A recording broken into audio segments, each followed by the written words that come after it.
War Eagle, War Rapport family. I'm your host, C-Dub, and it is great to be an Auburn Tiger. Auburn goes undefeated last week with home wins against Georgia, a rout there, and a very exciting finish against Kentucky at home.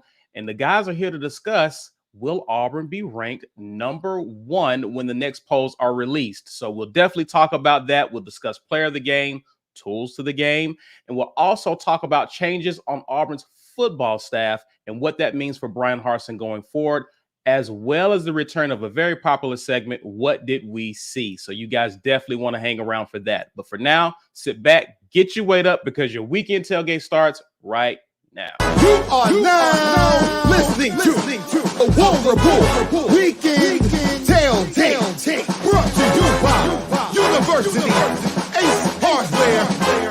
It's your boy, I Jones. Be Will, C-Dog,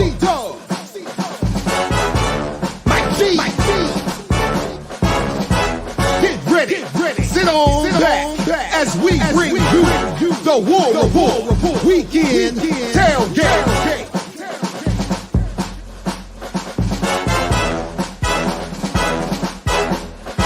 War Eagle, everyone. War Eagle, happy Sunday to each and every one of you, and welcome to the latest Weekend Tailgate brought to you by our good friends at University Ace Hardware. Always remember, for your hardware needs, Ace is the place for you. And guys, if you want to support us, please support our sponsors. So if you ever find yourself in the Auburn area, please be sure to stop by 2101 East University Drive. Drop in and let them know that your good friends at the War Rapport sent you. Also, want to shout out to our War Rapport family. Guys, we thank you for watching this either live or on replay. Please do us a favor.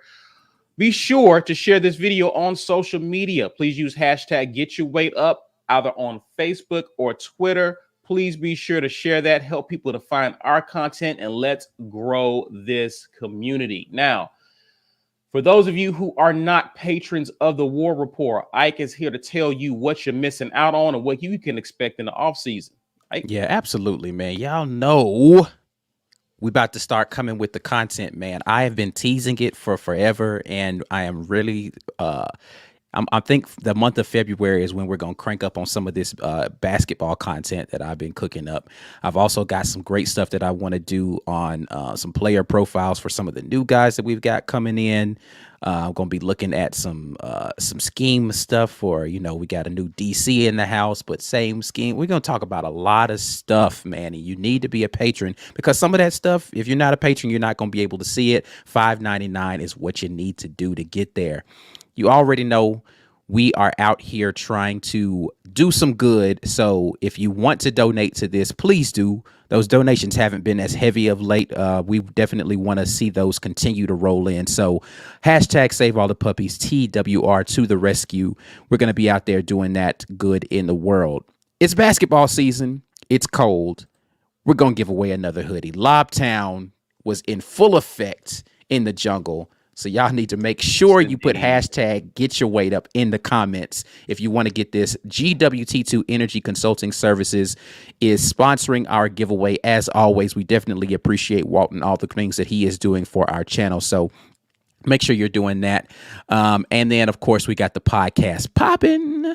Our guy B Will is making sure to get the podcast content up for y'all. So make sure, if you are on the road and you can't do YouTube and you missed the show, tune in on one of the podcasts. We are there doing our thing, making it happen. Appreciate that, sir. Yep. You guys had a lot of thoughts on Friday. I was out. I had a prior commitment, but you guys spoke, kind of touched on all of my thoughts that I had with a lot of the changes. We will talk about that briefly, but one of the things I do want to do before we get into the show is let people know that Auburn actually has a hockey club.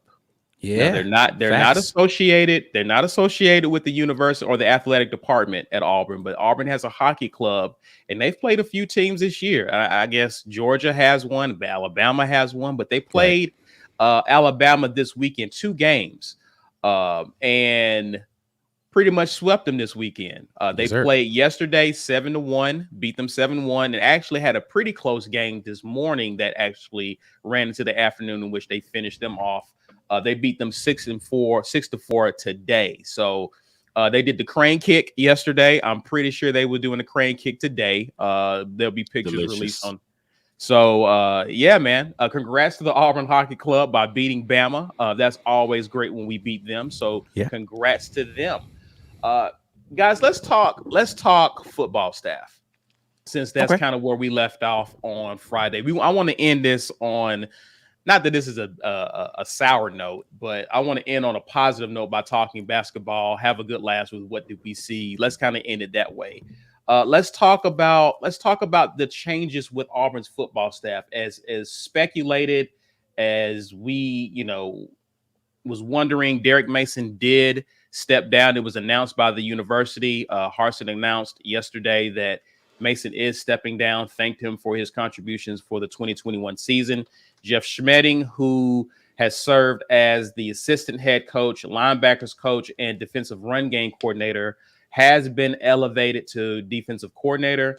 Cornerbacks coach Zach Etheridge will take over coaching Auburn's secondary. He was actually coaching, was it safeties?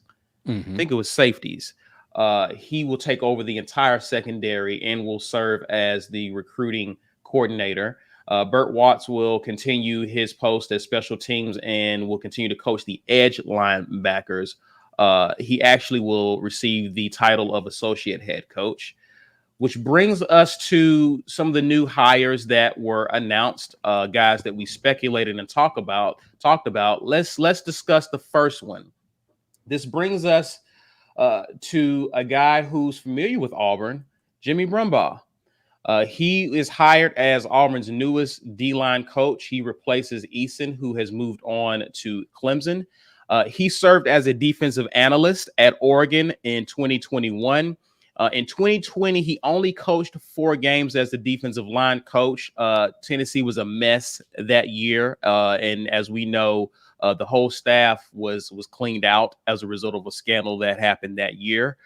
He actually coached at numerous places, too many to name here, but most notable, he coached defensive line at Kentucky from 2013 to 2016. And what's interesting about this is that during his time there, he developed 3 NFL draft picks while at Kentucky. He's credited for that on numerous sites. Bud Dupree, who ended up being a first-round pick to the Steelers.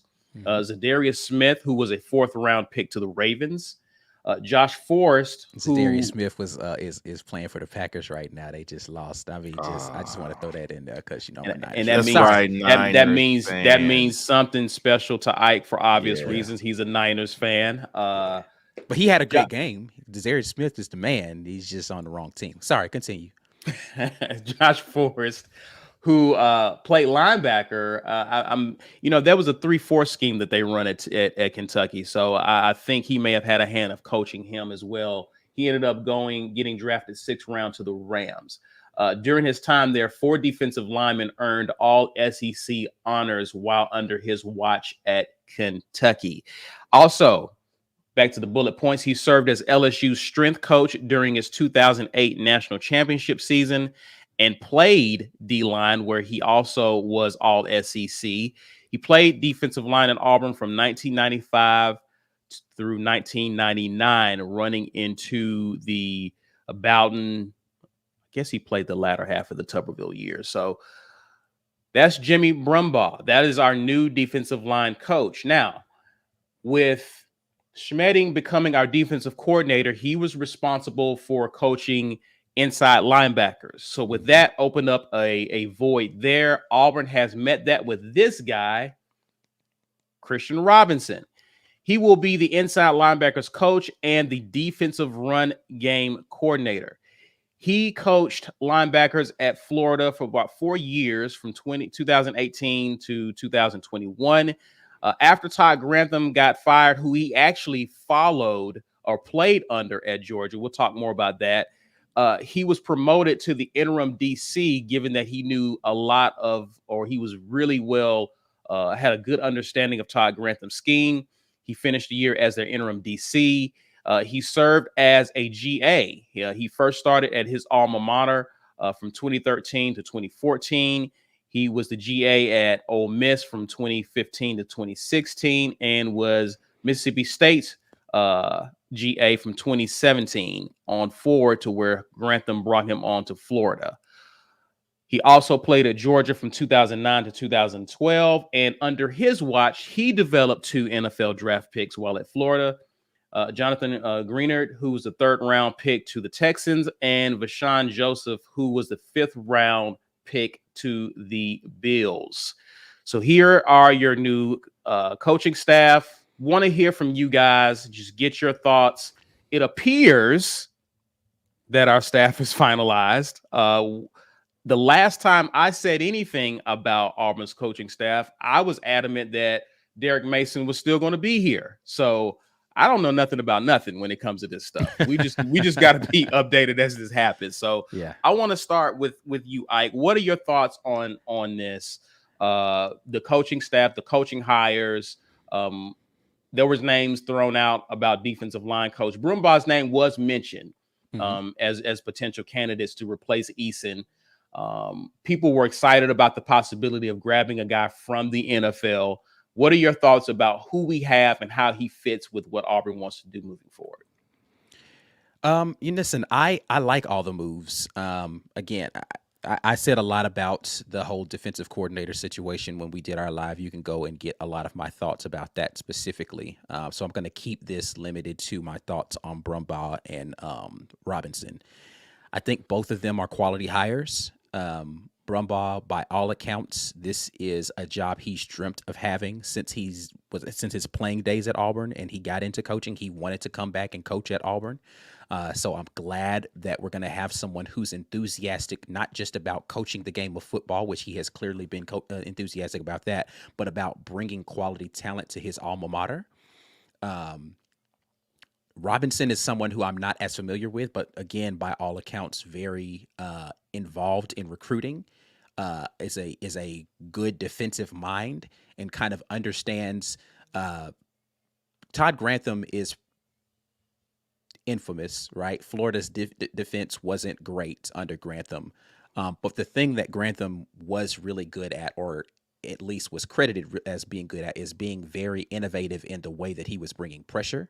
Right. So you're going to have a linebacker coach who came up under a defensive coordinator who likes to be aggressive, who likes to have his linebackers be involved in various ways, whether that's run or pass blitzing. So I am excited about the possibility of having what most fans have been clamoring for, a more aggressive defense, and coaches who coach in a way that they look to be aggressive on a consistent basis.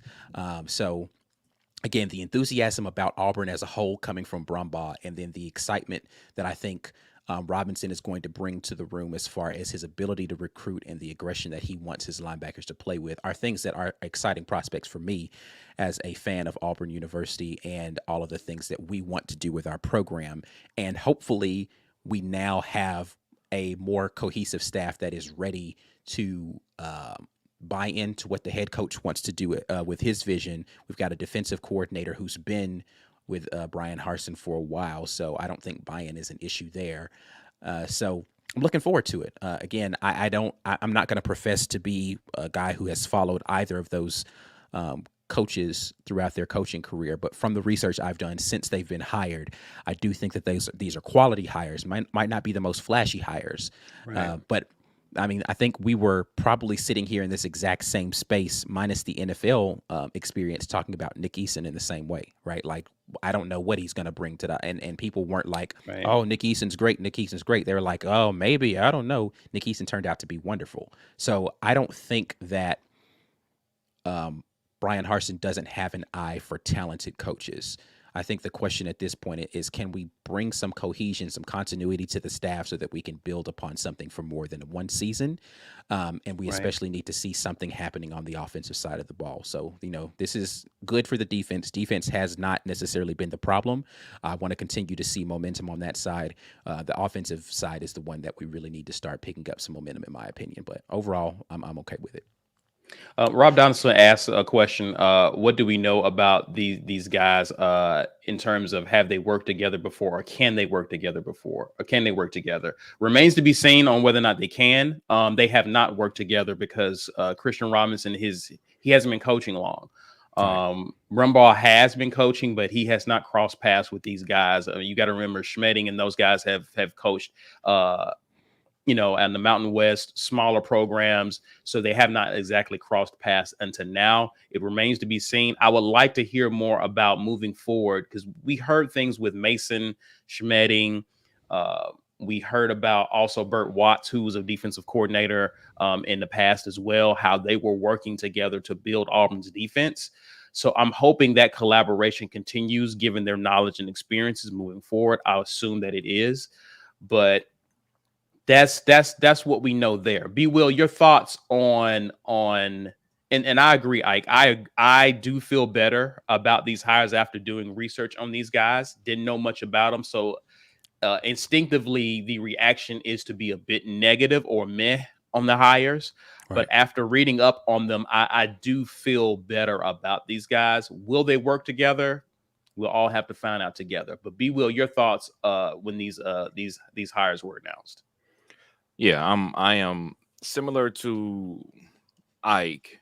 I can't be down on it because we don't know. We really don't have any idea. Not being Florida fans, I know that Florida's defense looked unimpressive at times over Dan Mullen's tenure, but I also know that Todd Grantham wasn't a great defensive coordinator, and I attributed that to him mostly. And this year, the year where Christian Robinson actually stepped up to the interim spot, they actually played all right towards the end of the year, which was a surprise. I didn't expect them to beat Florida State.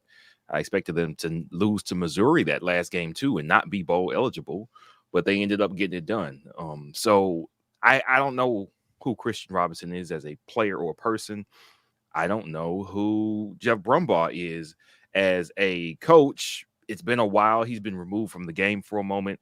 And though he's had some good rapport or had some productivity putting guys in the league, I am very wary of attaching players' greatness to their position coaches in the sense that if you get a guy that's the guy, then he happened to coach under you, but he was going to be that guy anyway. I've said that about Derek Brown. Derek Brown was going to be Derek Brown no matter where he went.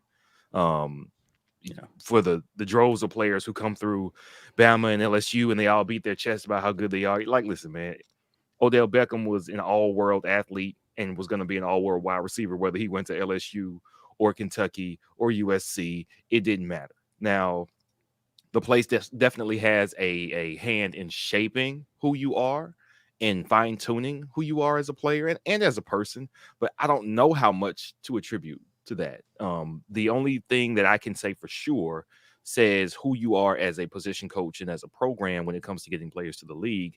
If people come in with a similar value set on them, but they always end up exceeding it, now that's a telltale that the coaching staff is what's responsible for shaping these guys and putting them in position to succeed going forward.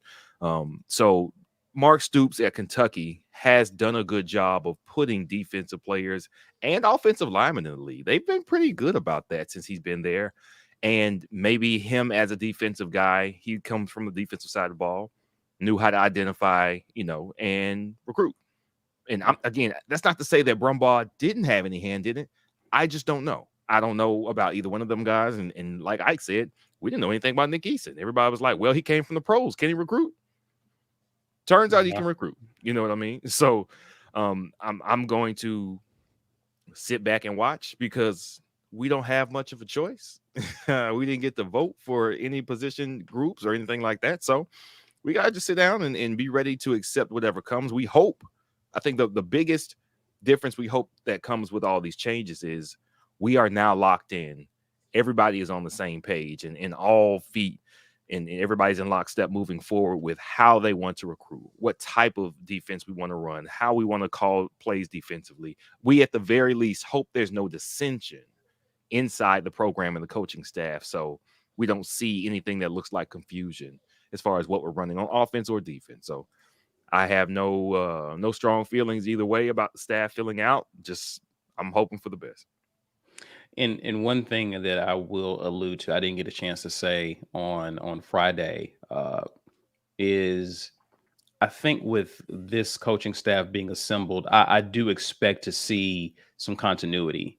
I think with Eason and Mason, Eason to kind of a lesser extent, with those guys, Mason being a former head coach, having coached in the NFL, it was reported he was on his way to the NFL before Auburn hired him. We knew the most that could expect to see these guys at Auburn was 2 years.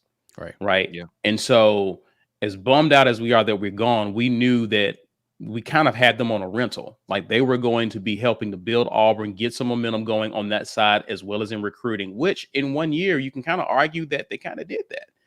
Mm-hmm. So we knew that, but with the guys we have now, we know that there's going to be a lot more. I don't expect, and I'm hoping there's nothing, to B's point, no more issues within our coaching staff. I expect these guys to be here for a while. And, unless Schmedding moves on or he has a lot of success and gets an opportunity to become a head coach somewhere, Harsin's going to move the next man up. And so I kind of like how he's hired young guys, someone like a Robinson who has the opportunity, because if we be honest, like, Robinson's been moving up. Like, he's been progressing very well through his career. He hasn't been coaching long. So if his trajectory is towards that of a coordinator, and let's say Schmedding does a really good job and lands somewhere, Harsin can do the same thing with Robinson as he did with Schmedding. Assuming, there's not another big name coordinator who wants to come here. But I mean, listen, Burt Watts was a former DC too, right? That too. They've got guys in succession ready to kind of just step up and do that job. Yeah. So I always knew that Schmedding was going to be the guy. Like, I always felt that once Mason left, Schmedding steps in. And so I think, and another reason why I felt like there would be more continuity with this defense, I don't expect a lot to change, but I do want to ask you guys this. Researching Mason all offseason last year, we read up on how he likes his linebackers to play off the line and run support, how he likes to play the zone. In your opinion, I know we won't know until we see film, but are there some things that we think will change with our defense? I mean, I definitely think that there are going to be changes. Look, it's almost impossible for two different people to have the exact same philosophy, even if they have similarities in what they want to do from a scheme standpoint. The percentage of times that you're going to see blitzes, the type of blitzes that you're going to see, how much he mixes the fronts, right? Like, is he going to stay strictly 3-4, strictly 4-3? Is he going to do some sort of mixed front thing? Or 4-2-5? I think there are going to be things that are going to be different. I think what you're going to see philosophically is going to have to change because he's a different person. So he's going to want to approach how he attacks an offense differently than Derek Mason did. That's the inevitable reality. Let me take it back to the 49ers who won yesterday over the Green Bay Packers with a last-minute field goal. But not specifically talking about that, but talking about the fact that the two head coaches for the opposing teams were from the same offensive tree, right? Like, they run very similar offenses.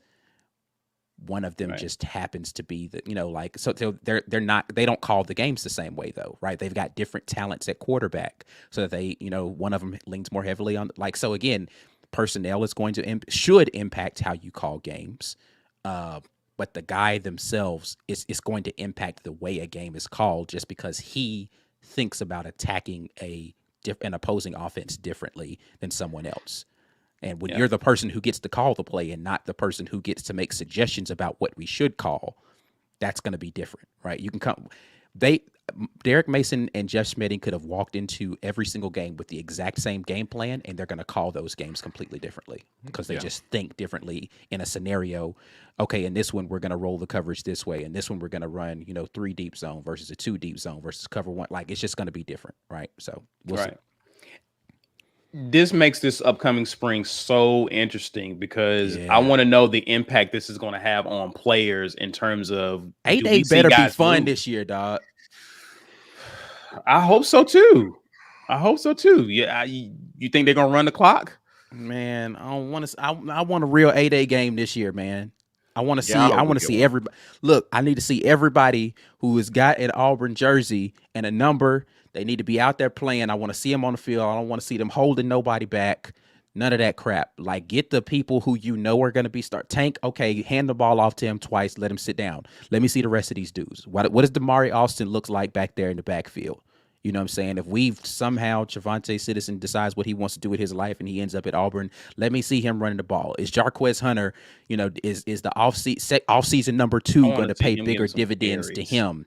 You Right. know, Yeah. like what does our quarterback situation look like? I need to see all of them have a quarter for themselves. First quarter, somebody, second quarter, somebody, third quarter, one quarter, let them go at it. You know what I'm saying? Like, I just need to see that this time. Yeah, I agree. I didn't see that last 8A. I saw 2 quarterbacks, and I was only impressed with one of them. Well, I wasn't actually impressed with either of them, but I was definitely not impressed with one of them, and I would not continue to Grant get. Lloyd. I don't need Huh? the name escapes me. But yeah, I don't want to see that this time, man. B, what are you about to say?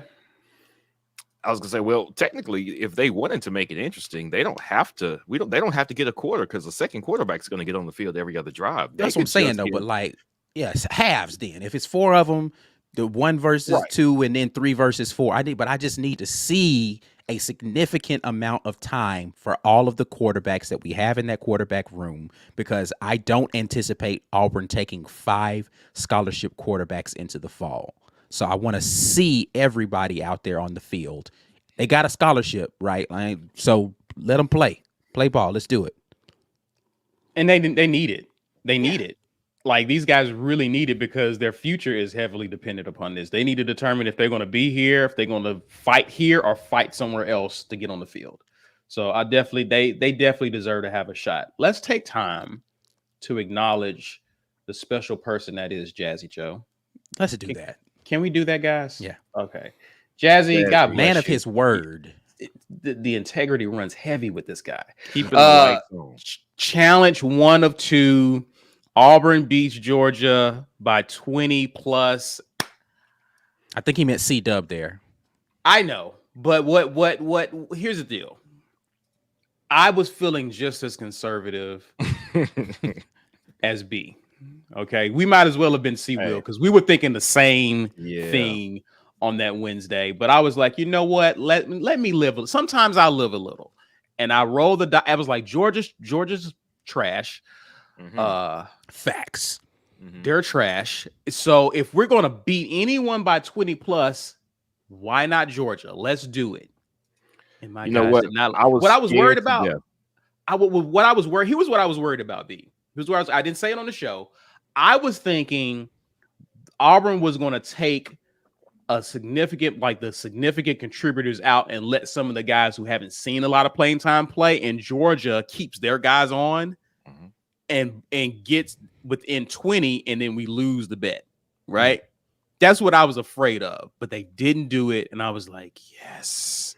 You know what? They were down 22, and it was under a minute left because, of course, I'm watching the score.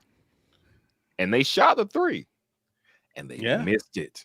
Because if they had made that 3 with like 30 seconds, like if it's less than a full shot clock left, we would have just crossed half court, held the ball.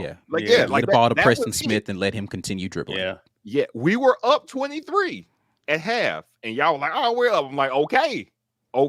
I have seen this happen too many times. That 1-3 dropping completely negates. I think they pulled within 15 or 16 at one point. It's like they I didn't think they was going to be able to hold that, but I was like, I don't know about that 20, but they extended the lead past 20 and held on. So Georgia's really bad, so they helped a lot. It's definitely helpful when the other team is not good. Yes, absolutely. So thank you, Jazzy. Thank you, Jazzy. We appreciate the support, man. Always. Challenge number 2. Auburn beats Kentucky. Let's go. I owe y'all 400, but YouTube it'd be hating, bruh. In more ways than one. On how much hating, we gonna actually get. They be hating like that too. I did not know that. But he'll shoot us another 100 the next live show. Again, salute to you, Jazzy. Thanks so much, Appreciate man, you, for Thank being you a part for of the War support. Rapport. Yeah. That's all I think we got Steve Valentine here. Steve Valentine, new idea for giveaways, Pearl Jam shirts. What you think, Ike? We probably couldn't spell it Pearl Jam without hitting some type of trademark infringement, but I like that idea. It's interesting. Ike's gonna research it. You know, that's one thing I know. Ike's gonna research. If we do it, Ike has done his due diligence. Just know that much. Listen, I am not a fan of getting sued. Not at this stage. I don't think at any stage, but definitely not at this stage. Listen, I ain't trying to get cooked up in no lawsuit, man. So we'll figure it out. It is not that heavy. But guys, let us know your thoughts about the new staff. What do you think about the new guys who've been hired? Do you like it? Do you hate it? Are you mad? Are you happy? Are you indifferent? Let us know in the comment section whether you're watching live or on replay. Guys, be sure to get the thumbs up, like this video if you're watching live with us. Even if you're not commenting, you can at least hit the like button, help us out with our engagement. We're going to pause to acknowledge the sponsors of the War Rapport. The War Rapport's Weekend Tailgate show is brought to you by our generous sponsors. University Ace Hardware, located at 2101 East University Drive in Auburn, Alabama, right across the street from the Auburn Mall and next to the movie theater. For all of your hardware needs, Ace is the place. AuburnSports.com. For news and notes on all things Auburn Sports, head over to AuburnSports.com. And our giveaway sponsor, GWT2 Energy. If you want the best in the business at restaurant logistics, check out our friends at GWT2Energy.com.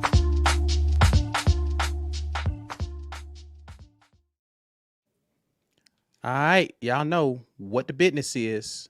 Membership in the War Rapport helps us even in this. Listen, I see everybody talking about how much Jazzy is giving. Listen, you could give your $3.99 and your $5.99 per month, and we will love you. Not as much, because Jazzy's a little bit more. No, I'm just playing. No, we love every single one of y'all. Listen, even if you don't have any money to give the War Rapport, we appreciate you coming on. But we just do want to show a little love for those that are giving a little extra. So we definitely appreciate everybody who takes time to support what we've got going on. Patron level folks, we got stuff coming to you in the month of February. I intentionally pronounced the R right then in February, and I don't know why, but it happened. But yeah, so y'all make sure y'all lock in with us on that $5.99 per month. As always, you know, supporting the Lee County Humane Society is a big thing that we do.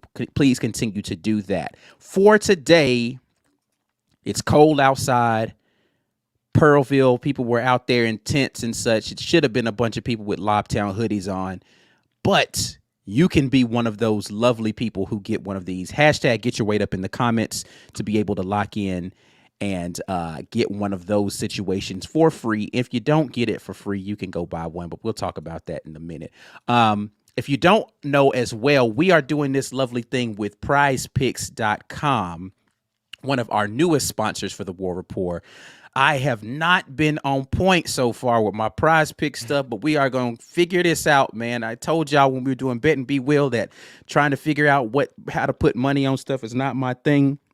It ain't no different with prize picks and fantasy, but it is daily fantasy. So before every basketball game, the day of the game, at some point in time, I am going to be dropping content about fantasy picks. Make sure you are locking in with us and getting your fantasy picks in. Prizepicks.com is where you can do all of those things.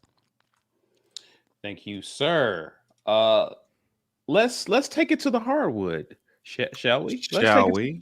Let's talk about all the goodness that is Auburn basketball. Before we do that, because I kind of mentioned it. Something like the 49ers going to the NFC Championship? Not that. Oh, my bad. Go ahead. You did mention that, but let's talk about Bruce Pearl's idea for Jungle City. Mm-hmm. Yeah, Bruce let me down, man. What do you Pearlville mean? was better. There were a few nicknames I saw Auburn Twitter throwing around. He said no to Pearlville. He doesn't want it to be named after himself. That's what it's Yeah, I get it, but Jungle City sounds like a place you visit in a It sounds Donkey like Kong RPG. I say it sounds like a place in Disneyland. Like you went to Disneyland and you visited Jungle City. It sounds like a subsidiary of Party City, almost. Yeah, I mean, but Bruce is the guy. He's the guy. You know what I'm saying? We gotta roll with Bruce. I don't want nobody else who's a worse coach with better marketing ideas. So let's stick with Bruce. So we like this idea, and what I think is so dope is not only do we have students. I mean, we remember when we were in school how easy it was to get tickets to Auburn basketball. Very easy. Yeah. Very easy. It's kind of tough these days. And so for them to be out there and listen, it just so happened to be among the 4 or 5 days in Alabama. It should that be actually gets Lobtown, cold. actually. Lobtown? That's what they named it. LAUB? Yeah, that's what it needs to be out there. They need to just adopt what we named it and then let that be the thing. Bruce, if you're listening, I already gave you the name weeks ago, brother. Go ahead. Sorry. Have you gotten that trademark yet? I need to. But you know, hurry up, intellectual man, hurry property, intellectual property, one of them things where like you put it out there, you can kind of get. Anyway, go ahead, continue. Okay. All right. But yeah, I'm looking forward to seeing. I think it was dope that Bruce Pearl came out there the night before, brought them pizzas, cheering them up. Like to me, Coach Harsin showed up. Harsin showed up. I just like this is just a fun time. This is the fun time for Auburn, like the excitement and everyone basically playing a part. Fun times, man. Want to get to Stuart Donald real quick. Jimmy Brumbaugh is one of the best defensive tackles in school history. I'm excited about his hiring. Definitely was a good one. I think his injuries stopped him from really having an amazing career at the next level because he definitely was a good one for sure. Let's talk about what happened last week. We alluded to it already with Jazzy Joe's super chats. Auburn beats both Georgia and Kentucky. Beat Georgia pretty handily and convincingly, but let's talk about the player. We might as well have made this guy the player of the week. He's basically the player of the week because he's won the last 2 player of the games.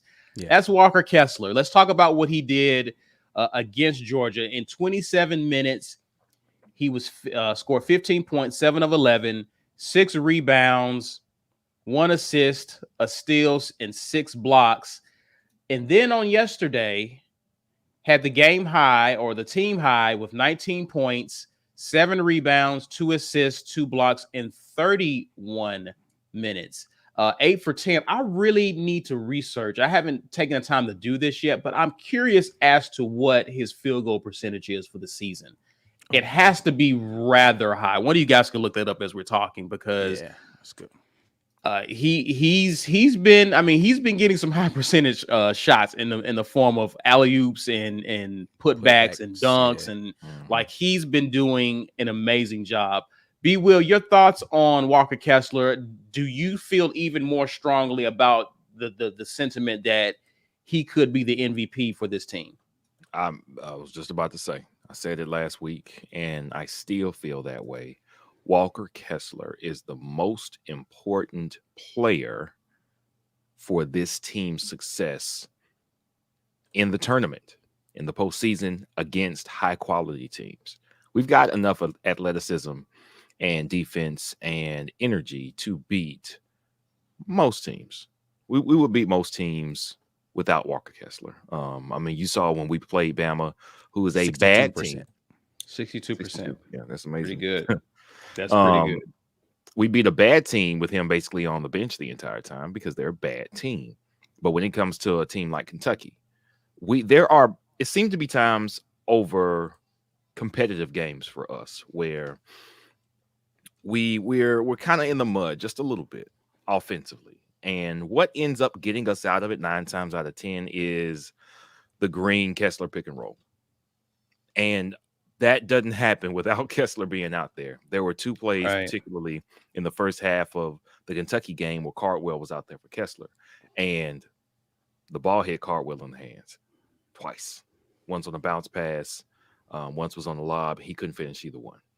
And that is the difference between Kessler and Cardwell. It's one of the differences between them is Kessler can finish, man.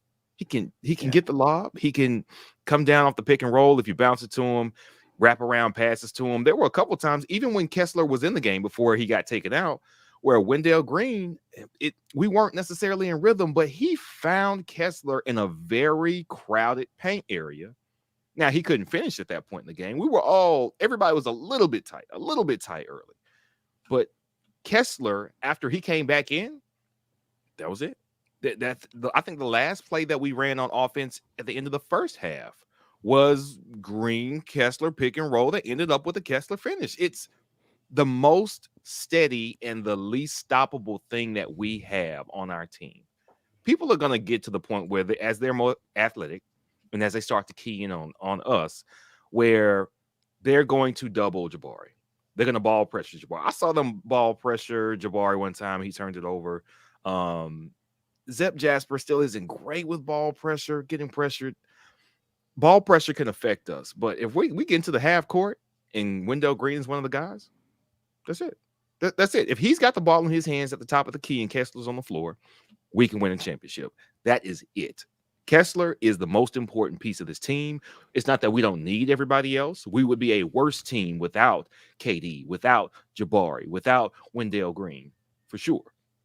Kessler is the most important piece we have on this team because what he does is something that nobody else on this team can do. We've got a couple of one-on-one maestros if they get hot. KD can do it if he gets hot. Wendell can do it more consistently than KD can. Jabari can do it, honestly. Mm-hmm. Jabari he's probably the least easily defended one-on-one, but eventually he's not going to just be looking at one-on-one matchups all the time. Teams are going to say, hey, man, just not this dude. We get it. You're good, but not this dude. You can't be 7 foot and have that wingspan and block those shots and be that consistent finishing. Nobody else on our team can do it. Cardwell is a step down. We appreciate his talent and his effort, but he can't do what Walker Kessler can do. So for that reason, Walker Kessler, my player of the week, he is my player of the season so far. All right, your thoughts about Walker Kessler? Yeah, do listen, you echo those sentiments? He is a defensive anchor. I do believe that he is. My favorite player on this team is Wendell Green Jr., but Walker Kessler is definitely an essential piece to make sure. And I've said this before: the difference between the Final Four team and this team is the shot blocking presence of a Walker Kessler, like the ability to in the lane influence everything. Like he makes you think twice if you come in there. And if you don't think twice, he's probably erasing it, right? Like so, it's just a difference with him in the game and the ability to funnel drives in his direction. He plays the pick and roll as an off-ball defender better than I've seen a lot of bigs. Like he just and this is one of the things that I'm working on a breakdown just to kind of show how he plays his pick and roll defense. And there's a stark contrast in the way that Cardwell plays it. Dylan Cardwell doesn't play that particularly well. He's overly aggressive and overly commits a lot of times. He hedges really well out high, but when it comes to like the sinking back in the lane and being that help defender on the pit, he doesn't do that well. Kessler is just really good at it. He's got really good instincts. They talked about the percentage of times that he blocks with his off hand, which is his left hand. Yeah, it was 70. Like it was only like one block he's got with his right hand. Yeah, and that's because a lot of what people try to do is drive into your body. So he uses his strong hand to be able to just kind of keep himself at a good distance, but then his length allows him to still get there with his left. He's just really good, man. He's really good. And then a lot of players are right-handed, right? So the left hand is the contest hand to that side for those guys. And so he's just really good at being able to have a good feel for the timing and when to jump. And he jumps straight up. He's 7'1", so him jumping straight up it's just hard to get over the top of that. And he plays it to the glass a lot, right? So like the angle that you want to be able to approach at, he just does a really good job of cutting that angle off. It's just he understands fundamentally how to be a shot blocker. It's one of those things when you talked about people used to talk about like Dennis Rodman and his rebounding, his commitment to rebound. Dennis Rodman understood how to rebound. He understood the shot's going to be here. This is the angle so this is where I need to place myself, or, this is the guy I need to box out to get the position. And like, he just understood rebounding. That's the way that Walker Kessler approaches shot blocking. He fundamentally understands what he needs to do. And it pays dividends because, again, even if he doesn't block the shot, he influences the way that you play defense. You're less likely to want to drive in there and be aggressive. You're less likely to go strong, because even when you do go strong, he's not.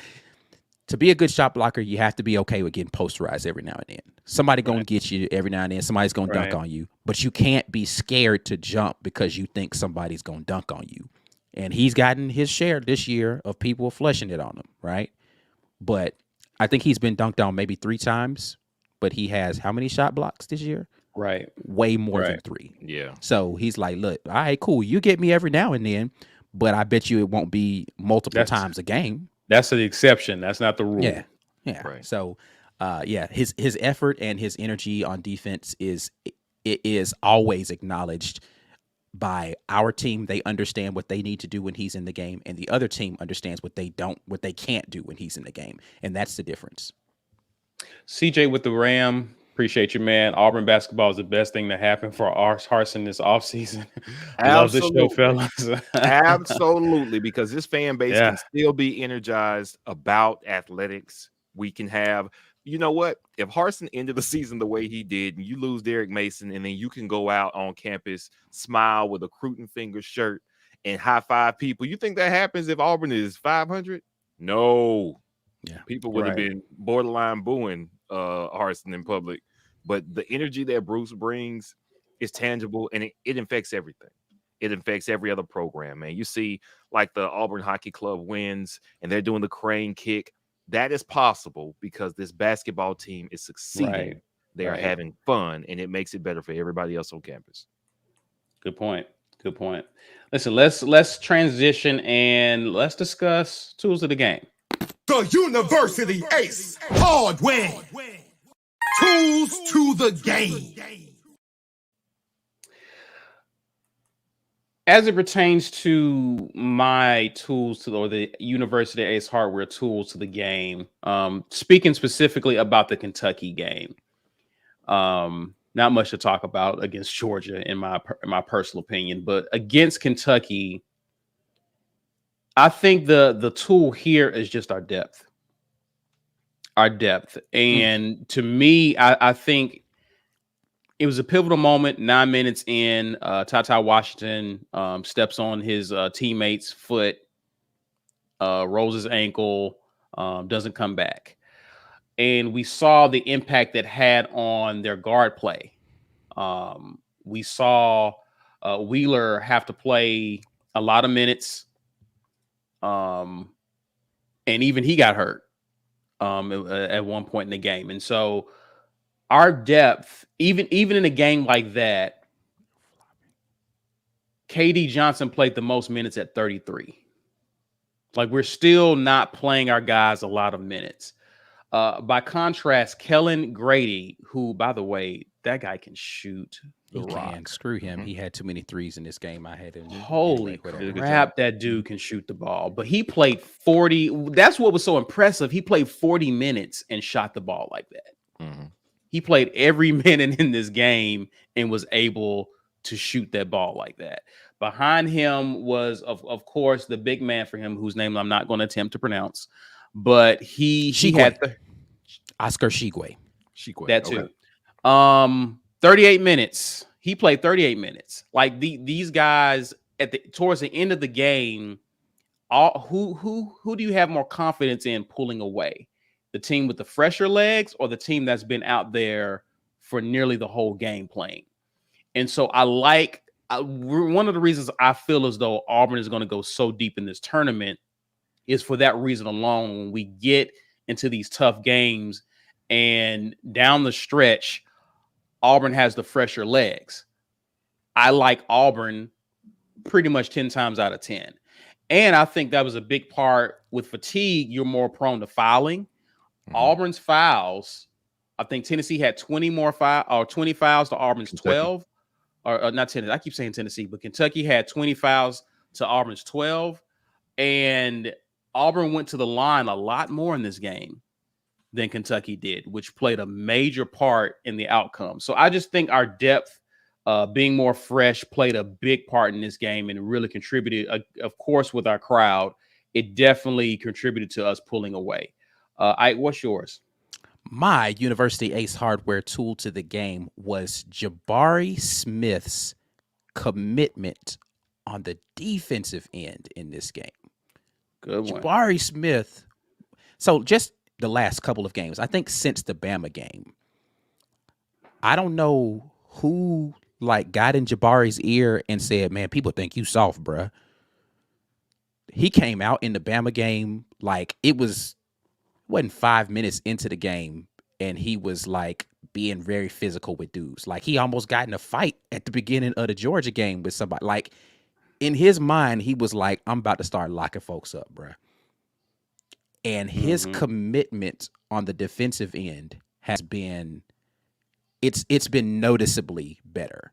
Like, and it's not that he was playing bad defense before, right? Like he wasn't poor on defense before. He has locked in on defense now. And you can just see it. He's like, "You're not getting a bucket on me, bruh." Like there will be no buckets against whoever Jabari is guarding. And that's the way his mind has been. He has, and I credit the ability for him to not have to worry about the offense for that. He's like, "All right, cool. Well, I'm only going to get 13, 15, 16 points in the game. I need to impact this game in other ways." And he's like, "Cool, defense, got it. Lock in." Man, I love to see it. I love to see a guy with that caliber of star power potential. Oh, he's going to be the first pick in the draft. And he's like, "Cool, but I'm finna lock you up though." Yeah. Man, I love seeing him out there getting aggressive on the defense, man. He had the one block, and then afterward he was talking John. I was like, "Yeah, Jabari, let's go." That's what I'm talking about right there. Playing with an edge. Playing with an edge. I was like, "Oh, this is a problem. If Jabari Smith is locking down, this is a problem for y'all." I don't know. I don't like. It's different when the boy is getting buckets and he's like, "Oh yeah, I can pull up for this three," and like, cool, we need that. If he started locking folks down, I don't know, fam. I don't know where you get buckets if Jabari's locking down. Well, in addition to that, to piggyback off of this, let's talk about this guy. Jason Hill says Cambridge defense. He did incredible. play much better defensively. Yes. I was very happy to see him. He wasn't jacking up unnecessary threes, and he was playing good. Like I like when Cambridge is affecting the game in a positive way like this, and I'll take this every game from him. But I just like how our defense is definitely coming on as the season goes on. B. Will, what's yours? My tool to the game was definitely, I want to say, senior leadership. Is Flanagan a senior? I think he's a junior. He's a junior. Junior leadership. You know, what he did was, while the rest of the team was somewhat flustered at Kentucky's early energy, he was what kept us steady and kept us in the game through the entire first half. For everything that we can say about Walker Kessler, of course, I've reiterated he's the most important piece. But yesterday, it was Flanagan being conscious of, I need to drive right now, not settling for outside shots. He handling the ball well because he had to play guard. He was the most steadying force that we had, and him keeping us in that game until the under 4 minute stretch, which when we woke up a little bit, Wendell and Kessler got back involved. That was so crucial to that game yesterday, because it could have gotten out of hand if we didn't have somebody who could stay even keeled, stay present minded, and drive buckets. And the free throws, crucial. Like we shot, that was our best shooting free throw game, which is a lot to say for a team that has been. That was my toss up for my tool to the game, was going to be free throw shooting, but I just wanted to give Jabari his props, man. I've been saying free throw shooting for like the past 3 games, so I had to go somewhere else with it. So he was what kept us in the game. You could throw a little bit of love everywhere, because again, we can do it from so many different contributors. What they do is necessary, and it's absolutely valuable depending on what the game is. But with everybody playing how they played, if we don't have Alan Flanagan holding us down for about 8-9 minutes in that first half when it could have gotten real ugly, we lose that game. Yeah, I mean, we talked about the Wendell connection with Walker Kessler on the pick and roll. Alan Flanagan had it rolling with Wendell He did. a lot during this game. He did. The thing I like about what Alan Flanagan brings to the team, because he's not, the dynamic, just give him the ball, get out of the way, score. What I like about it is he has a headiness about his ability when he gets in the lane. He finishes well. He's aggressive when he gets in there, and he's a willing passer in the lane as well. So I like all of the things that Alec Flanagan brings to this basketball team. That's different than a Devin Cambridge, right? Devin Cambridge ain't going to catch the ball, ISO drive on you, pick and roll drive on you. He's going to be a corner three, spot up lob guy, right? Offensively, you can put the ball in Alan Flanagan's hand and let him operate. And so he allows you to have an off guard. It doesn't have to be the point guard. An off guard gets you into your offensive set. So I like what the dynamic that he brings to us offensively. And then defensively, he's just a good athlete. So he's able to make pressure situations a lot harder for their off guard. So, yeah. Mike, what's your tool to the game, sir? I heard all you guys is beautifully articulated, by the way. Happy Sunday, everybody. Happy Sunday. Good morning. My tool to the game is the jungle, baby. That crowd was ridiculously involved in that game. I read some things about how they strategically placed the student section in places where a lot of schools put like high paying donors and stuff, because it's a lot louder for the opposing team and it's a lot more intimidating for other fans, right? Like, so you could feel that through the TV, and the crowd, kind of went out of it a little early when we got cold, but man, for the most part, that they were rocking, and students camped outside. It was a big thing. What's the girl's name? Allie Davidson raised like $5,000 and sent hot food and and hand warmers and and whatever else those students needed out there that were camping out for the game. There was a big contingent of people who got that area cleaned up. They were calling it Pearlville. I thought that was cool, but man, like, what an advantage for this team to come and play in front of this crowd at home, against a tough opponent, and your crowd is willing you to a win. I was encouraged to see Zach Calzada at the game. Yeah. Derek Hall was at the game. Jarquez Hunter was at the game. Yeah. I think there was one more defensive guy there. But those three stood out to me, just cheering them on, and to see the team come over to interact with them after. And the crowd was there, and it was just, man, I thought, you guys gave beautiful technical reasons for why Auburn won. I think this game was at home, and we have the best home court advantage in the NCAA right now. So they're going to be really hard to beat. I read another stat that said that, over the last 5 years or something, Auburn has won 72 out of 81 home games under Bruce Pearl. Which is remarkable. So Jordan Hare has become a really tough place to go play. I'm sorry, did I say Jordan Hare? Yeah. I don't know. It's basketball season. But yeah, it's the new Auburn season. The new Auburn Arena has definitely become a tough place for people to come in and try to get a W. So woe be unto every visitor from now until the end of the season. It's going to be really tough. You hear that, other school in the state? Y'all got to come see us. Y'all been talking all this junk. Y'all got to come see us. They're talking all that smack. I don't know. They've been talking smack. They just we'll get to it because that's my what did we see? No.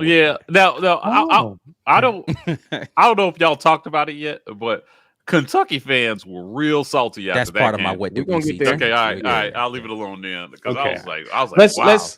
Let's do this one. I like what I Am Hop just it is an interesting question. Yes. 2 seconds left. We're down by 2, and heaven forbid Jabari is fouled out. Who gets the ball here? I'm not sure Jabari gets the ball in that situation anyway. I think maybe if I'm talking about a guy who's just fearless, I probably want Wendell Green or Katie Johnson taking the shot. Yep. Yeah. right? Because And KD shot really well yesterday. Yeah. well, it was a thing that, as a point I was trying to make to a fan that was arguing with me about. He was saying without Jabari Smith, you guys would be nothing. And I was like, oh, that's a insane. really stupid comment. But I'm not even. And that's what I was thinking in my head. I was like, at the end of the game, I don't even know if I would want Jabari necessarily to take the shot. It depends. I mean, if it's matchups that he's better with, yeah, but yeah, it's got to be one of the guards, man.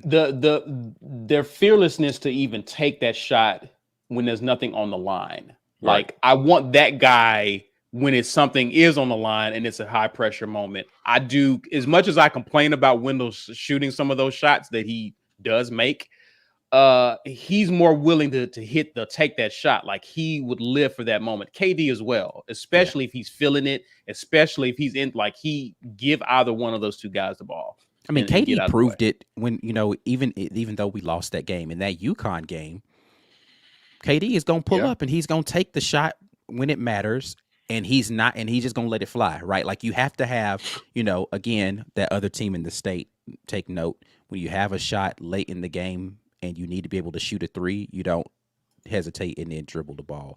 But yeah, let it fly. KD, you going to let it fly, man. Like, and you just have to have that mindset of, like, we need a bucket. I'm shooting this. Right. Right.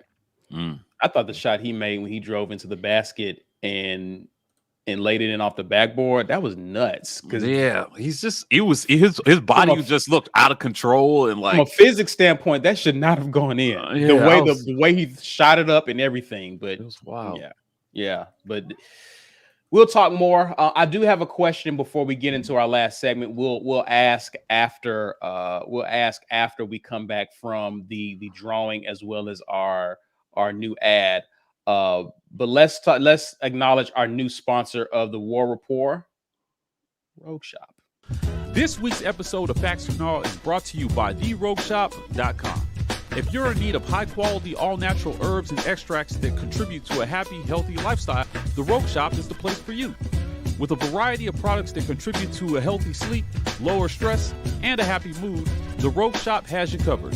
Visit them at therogueshop.com and use code RAPPORT today. Tell them the War Rapport sent you.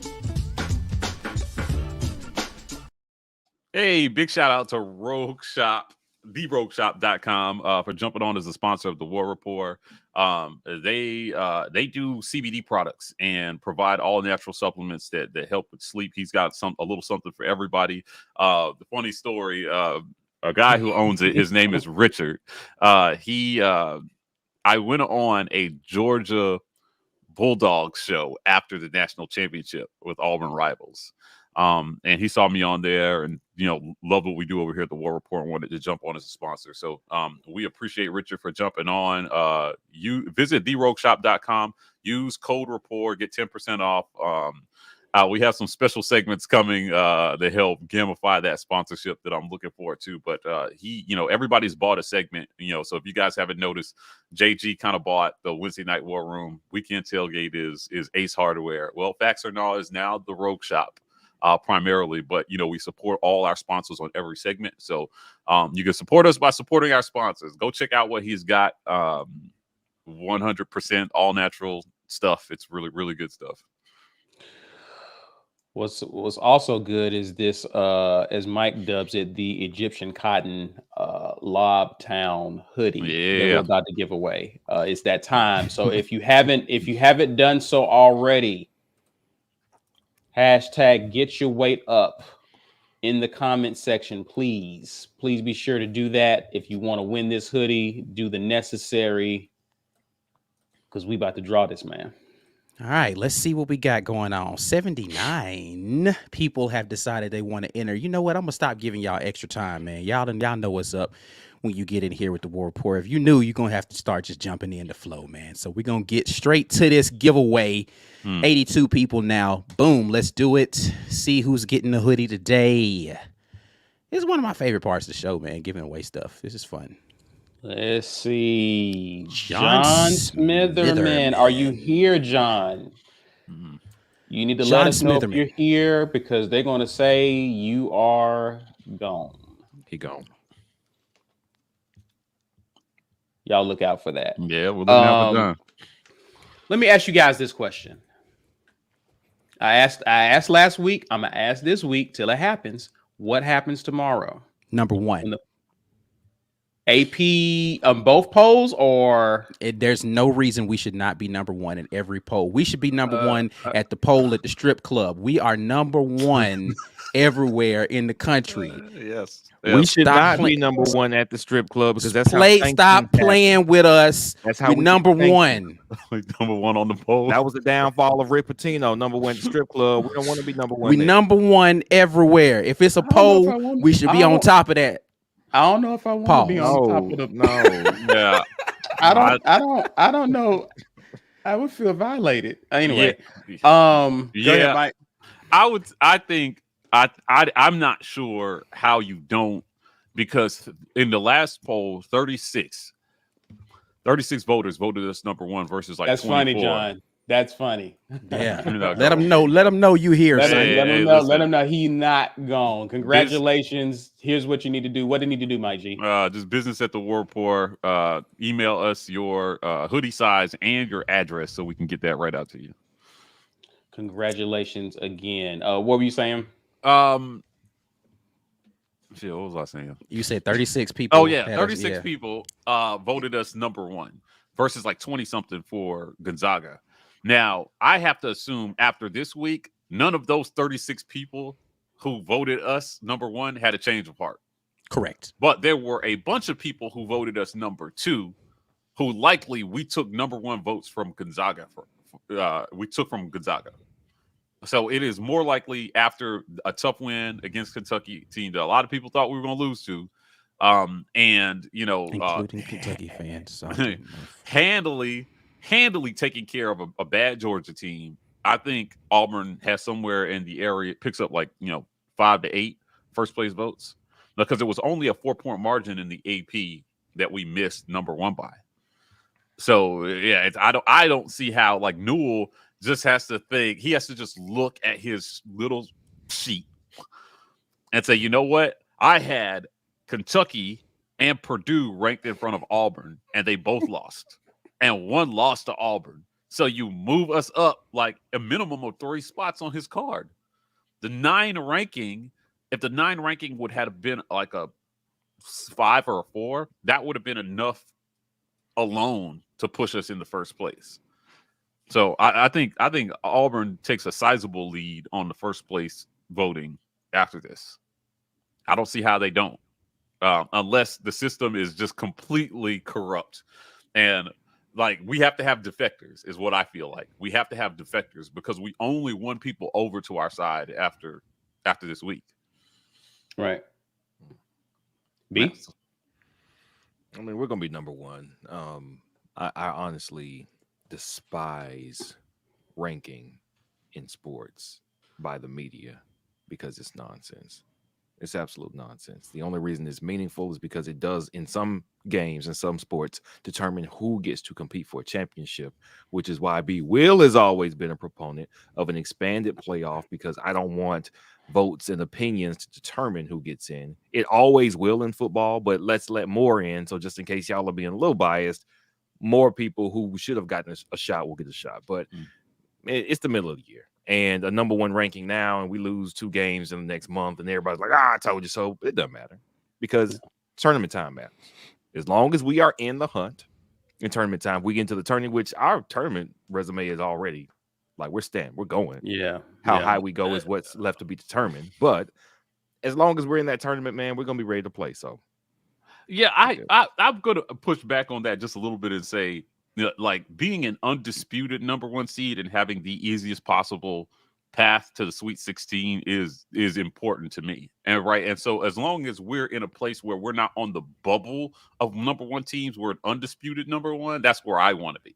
I want to be playing a 16th seed come round 1. Yeah, as long as you're in the top 4, you should be. Yeah, as long as you say you're seated number 1 in your bracket. Right. I agree. Now the NET is the metric that matters in that discussion, and they have us like, I think we just number moved 4. up to 4. Yeah. Right. Yeah. So, that is part of what worries me is like, are we going to get is there going to be some crazy discussion come, about these NET rankings, and they're not going to make Auburn a 1 seed, given that we win the SEC tournament or finish, with less than 4 losses on the season. So, less than 4 losses, I think we should be a lot for a number 1. But I asked, these rankings, they kind of they add some substance to college sports from week to week. It gives fans something to talk about, right? And the distinguishment of being able to say that you were rated number 1 at any point is something that so few college athletes ever get to say. Yeah. Achieving a number 1 ranking. That's why I think this matters, right? I think that's why, Bruce Pearl didn't dance around it. Yeah. He said we were disappointed. Yeah. Right. We should have been number 1. I mean, he's coached his whole career and has never had a team considered number 1. So the idea that only March matters, I get it, because at the end, if you win it all, you're going to be number 1. But it would be nice to see them start to pay Auburn the respect that we're due, because in some years it may not be clear cut. And they'll need to look back on years like this, because that's the benefit of the doubt that Gonzaga gets and Duke gets. When you don't hang around at the top during the season long enough, right? In an off year where you have a good squad and they're trying to make a judgment on you, you don't get the benefit of the doubt. Right. So that's why I think this matters. Having a number 1 ranked team during the season, next season, somebody will look back at this and be like, that was a former number 1 ranked team at some point. It's so hard to achieve in college basketball. So few schools do it. Or we see the same schools at the top all the time. So I'm just now starting to see teams like Purdue maybe hang around the top. Baylor has had a good basketball team the last few years. The Villanovas of the world that are like always in the top 10 for whatever reason. And then it seemed like they were trying to force Alabama into that role as well, too. Right, like Bama with their top 10 ranking when they beat Gonzaga. Yeah, and I was just like, man, and look how they were getting the benefit of the doubt so much. I mean, they should have been out of the top 25 like 2 weeks ago. Yes, every loss they kept hanging on, and I'm like, man, what do they got to do to fall out of the top 25? And so that's the other part about those rankings. I'm going to push back on your pushback in this way. And that those teams aren't given the benefit of the doubt because they were high in the polls the last year. It's because these teams made deep tournament runs with these coaches, or these coaches won championships. Like Gonzaga made it to a final. Michigan State made it to a NCAA final. Villanova won 1. Baylor won 1. So the benefit of the doubt that we're seeing is, I believe that this coach is a good enough coach and he knows how to coach these players, because we have seen him win it or get damn close to doing it. So the assumption by the pollsters is he knows what he's doing, so let's give him the benefit of the doubt. But they're making deep runs in part because they're getting high seeds. They're getting the easiest path I don't believe to make a deep run. I don't believe that's a big part of it. Yeah, they're getting the easy. They're getting the cakewalk. That won't be, because if you are good enough to be, once you get to a Final Four, really once you get to an Elite 8, you have to beat really, really good teams. I think Mike's point is that the reason that they get into the Sweet 16, the round of 8, is because they played nobody the first 2 rounds, and then their first tough test is the 3rd round of the round of 30, the round of 32, I think. Yeah, is it? Yeah. No, 32 is second round. So that's the second 16. round. So the Sweet 16. Yeah. I still disagree with that. If you look at our tournament team 2 years ago, or 3 years ago now, was it because we had harder seeds? It doesn't matter, because we were that good. No, we almost lost in the first round. We didn't, and we beat them. But I'm saying Mike's point is the route to get there is harder if your seed is lower, because you're playing tougher teams earlier. Look who we had to go through to get to the Final Four. Yeah, we had a murderer's row. Yeah, in game 1 we almost lost. And we didn't. We almost got upset. That was a much harder game than if we would have gotten a played the College of Charleston. Yeah, that's the point. Yeah. If you're playing the winner of the Princeton Yale, like if you're it's going to be a different route if you're a 1 seed, 2 seed versus if you're an 8, 9, 10 seed. Like you just have a harder route. What do we get? Did we get a 5 seed that year? I was pissed. We were 4, weren't we? No, it's either 4 or 5 somewhere. I think it was 5. I think it was 5. Right, and because we the reason we got that 5, because you remember Auburn went through like we went through kind of like a losing, like we was losing some games before we caught fire. Right. Mhm. And I think It's we 5 seed. won. Yeah, we got a 5 seed. So I do see what Mike's point is. You want to position yourself so that, especially if you and it's not like we won't be battle tested. Like we're playing the Tennessees, Kentuckys, the Alabamas. It's not like we haven't played anybody. So you do want to position yourself to get to the Sweet 16 before your competition really kicks up, as opposed to the moment you set foot in the tournament. Yeah, That makes man. total sense. One or 2 seed right at the lowest for this team. And that little bit of bias may be the difference. That was the difference in 2019 between us getting a 3 seed, which I thought we would get, and getting a 5 seed, which sucks. Man, every year, what is it they say when you're filling out your bracket? They're like, make sure you pick a 12 to beat a 5. It happens every single year. Those 12 seeds are no joke. Those are tough games. Those 5 versus 12 games are really, really tough. And I would like to avoid that this year. I personally, it's not that I don't get what y'all are saying. You play the worst teams early, you have a better chance of getting far. But if what you're arguing, especially as we argue mid-season, that we deserve to be called the best team in the nation, then you shouldn't be worried about a 5 seed. Like, you have to be, if you're going to be good enough to beat every team in your path. It doesn't matter. If you are that good, wouldn't you beat the You're still missing the point. You're only looking at it from this year's perspective. His point is that when you have a year where you're not only 1 loss in the middle of the season, you've lost 3 or 4 of those. Are you still? Does your program reputation, like Villanova, who's lost 5 games or something like that this season, and still ranked in the top 10? Yeah, and they'll get a 3 seed or something. Right. The point is, historically, as you get into a place where your program is in that spot, getting the number 1 seed at some point during the middle of the season plays dividends later in the season when they start seeding people, because you're going to be like, oh, that was a former number 1 team. Give them their respect. They've only lost. I mean, they dropped a couple of games in there, but they're still one of the best teams in the country. They get the you don't drop benefit to a 5th seed when you have that sort of thing happen. Again, Again, next season, when you start the rankings, you start a little higher and you don't drop as quickly. And then the season after that, if you pay those dividends, you start out with a higher seed and you don't drop as quickly. It's just you're playing a long game to get you into a space, because Michigan State, they weren't a perennial powerhouse team until Tom Izzo was there. I mean, they were good, in the Magic Johnson years, but like they weren't Izzo put them in that place where every year now people are like, oh, Michigan State can go all the way because of who their coach is. We finally have a coach that people respect to that degree. And so every year you're going to start getting the benefit of the doubt to begin the season. Even if you got brand new, look at Calipari with Kentucky. They got new players everywhere on that team. They assume Coach Calipari is going to get them into a place where they're going to be great. Well, because he's done it before. I'll put it. Did you see John Wilner's comments? He was one of the ones that ranked as 6th in the AP. And what did he come out and say? He came out and said, I'll rank Auburn number 1, and then next week y'all will go out and lose to blah, blah, blah. Which is stupid, because that's a stupid opinion. That's not how you rank teams. Anybody might lose next week. Well, I agree. That's why holding on to this number 1 ranking is key in breaking that perception about Auburn. Like, as soon as we put them up here, they're going to flop, right? It happens to so many teams. And, the Gonzaga. It happened to Gonzaga. Where did he rank Gonzaga? Right.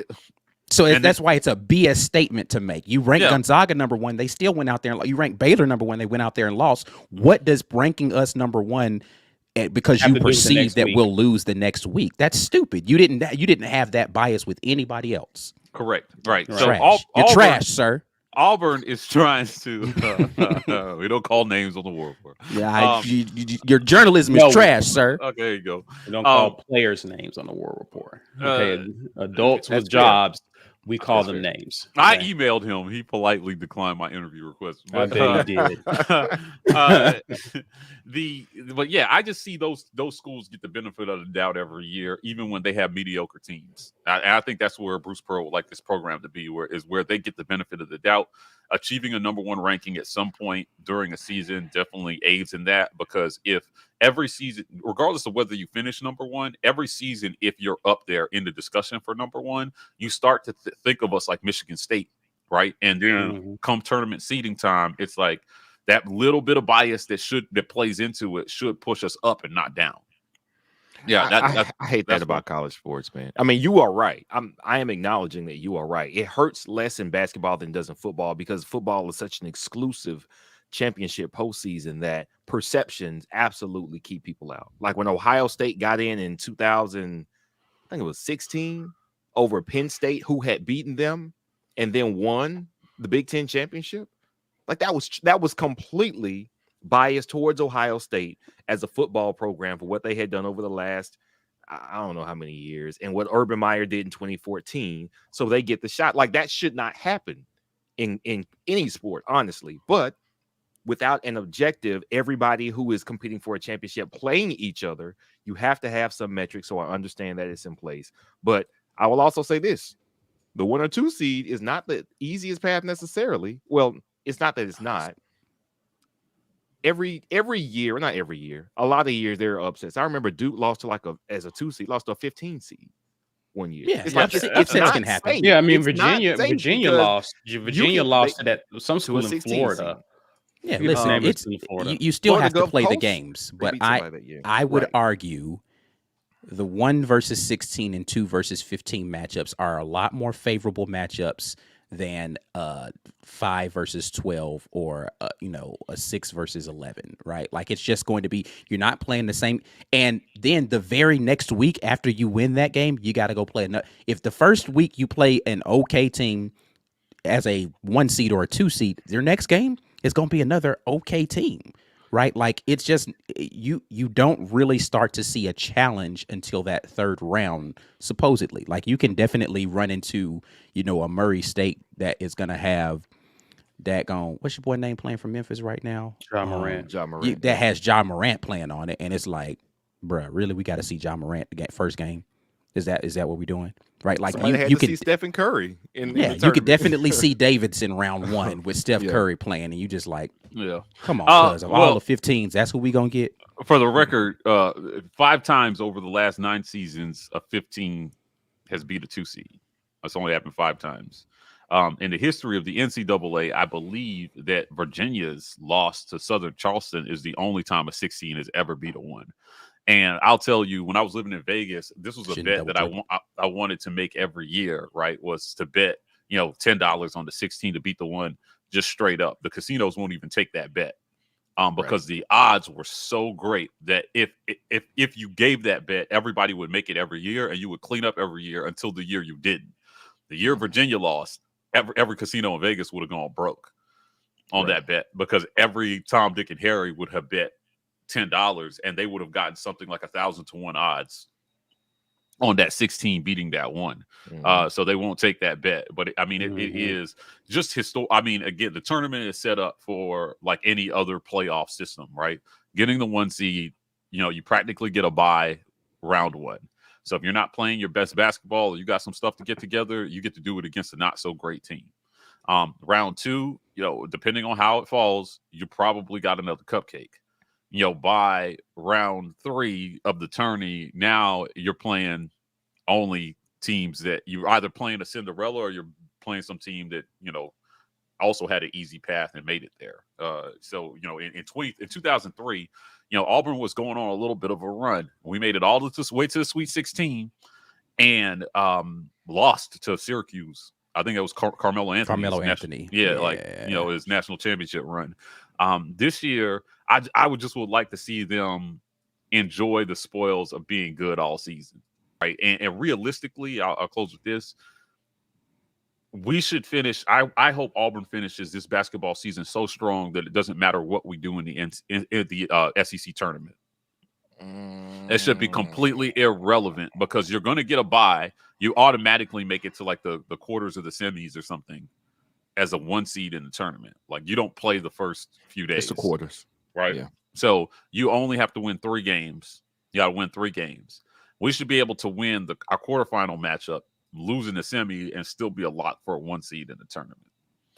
Winning the SEC tournament for this team, I'm hoping, is not a prerequisite for a number 1 seed, because I better not beat Kentucky. I don't want it to be the Kentucky. I want to beat Kentucky by more when we see them again. That's what I want to do.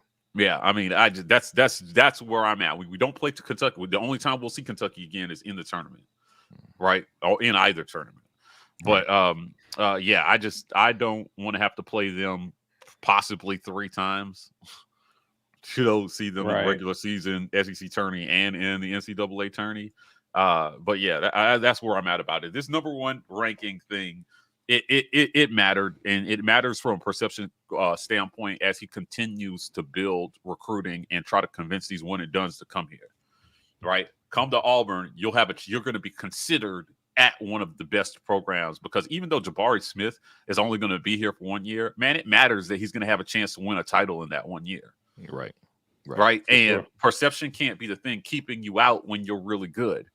Mm-hmm. He's built something now where the perception and the tide has started to turn, right, on Auburn. And last year we took a little bit of a step back, and we had injuries, and Sharif didn't play from game 1, and that team never really fully came together, even though I still think it was an underrated squad.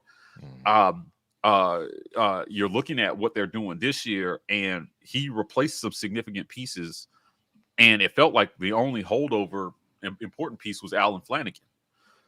And then you replace everything else, and it looks good. It looks really, really good. So people just have to start to see it in that vein consistently, so that Auburn becomes, that's how you get your blue blood status or whatever, right? Is that you're always up there. What is a blue blood really, other than, just a team that is consistently in the Sweet 16 and usually in the top, around the top 5 every year in the rankings. Yeah. Listen, let's put a bow on that. James Stallings says Arkansas beat A&M yesterday. They did. And with us beating Kentucky, we now have a 2-game lead in the SEC. Auburn is set up nicely for this last stretch run, man. So I'm excited to see how we close out. To Mike G's point, we went out and do take care of business. The results of the tournament may not weigh as heavily on where we get seeded. So we got some tough games, man. We do. A&M. A&M lose. They lost Arkansas. He was just saying they just lost Arkansas. A&M. Tight game, very tight game. They're not a slouch. They're not a slouch. Arkansas is not a slouch. So we still got some teams, even though they're not ranked. We got Oklahoma next weekend. They have played teams tough. I think they got 7 losses, but they've been a tough out for teams. So we still got some killers on our schedule that we have to beat. So. All right, guys, you have asked for it. I'm pleased to announce that it is back. You guys have always wanted to know, and we're here to tell you. What did we see? What I saw is, and it seems like a slam dunk, but I'm just going off of what I've seen on Bracketology. A&M is going to easily get into this tournament at the rate they're going. I think that A&M gets into this tournament right now. Lunardi's Bracketology has them as the first team, or one of the first 4 teams out of the tournament. And I know this is current present day. I think a lot of this has to go, and it's funny that Mike G made the point he made. A&M has not been really good in basketball. And so the perception is the further A&M gets into their schedule, they're going to start losing games. They're going to be on the bubble. They're going to end up being one of the first teams out. I actually think they will win. Looking at their schedule, it is tough, but it's not as tough as a team like, say, Arkansas, who's also on the bubble, a team like Mississippi State, who's also on the bubble, or who they predict will be on the bubble. I think A&M has a better go at it along the stretch than those 2 teams. And I think amongst the 3 teams that they have first out, Mississippi State, Arkansas, A&M, I like A&M's chances to get into the big dance. So that's my what did I see. I agree. B. Will, what's yours? You know what? Mine is that show of familial support. I saw the Auburn football players at the basketball game in the student section, rowdy, taking their shirts off, getting hyped, dressed for the occasion. I saw Coach Harsin at the game in the crowd in Jungle City. Sorry, I'm trying to get excited about that, Bruce. But what I saw was a support for the team, and the basketball team kind of sold some of that when they showed up to the football team's first game, Bruce included, shirts off, going crazy. hype for their comrades. But it really, I think that's a good thing. And to see Calzado there with the guys, I think that's a very good sign. Yeah, which means he's bought in. I know that there are reports at times where the QB doesn't really get along with everybody else. I mean, they respect him. They're glad he's there and playing, but liking the guys that you have to be around is really important. I think it's really, really, really important, whether it's work or something like sports, which is kind of work to these guys. So I'm glad that he is getting in the flow, getting comfortable being at Auburn, being at the games, supporting the student, being a student. I think that's a really good sign. So hopefully it bears fruit here come fall. All right. Who wants to go next? I'll go next. I think, given the current state of of SEC basketball, that the SEC can get 6 teams into this tournament. I think we can get 6 teams into this tournament. So who are those teams? I think Auburn, LSU, and Tennessee are locks to get in.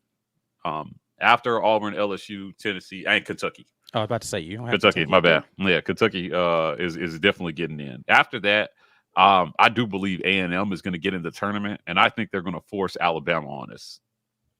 Alabama is going to be a bubble team with a mediocre ass record, and they're going to get into this tournament. They won't. Now, I was in a Twitter space, and an Alabama fan came in to talk Auburn basketball. Oh, boy. And That's always fun. And I mean, he was a nice kid, but Okay. we were looking at his schedule, and I was saying, I was like, listen, man, I see a lot of L's left for Bama between now and the end of the year. Now they did themselves a favor and they took out LSU, which strengthens their stake, but they struggled with Missouri down to the last few minutes. And Also, LSU has one of their key guys hurt. That's why they've been dropping some games. They're not as strong as they were when they played us. So their next 4 games are Georgia, Baylor, Ooh. Auburn, and Kentucky. Ooh. So that could be 1 Make for a 4 break. stretch for them. Yeah. Right. Make a break. And then they still have Ole Miss, They can win that. a pretty dangerous Mississippi State team. They're no slouch. Yeah. An Arkansas. They got to play Kentucky again, and they close out Texas A&M and LSU. So there could be like 7 more losses. And they already stacked up some L's. So Yeah, right. Yeah. So I mean, their schedule was hard, and I just think if they find a way to upset one of the next 4 games that they have against essentially ranked opponents, top 12 opponents, it will strengthen them.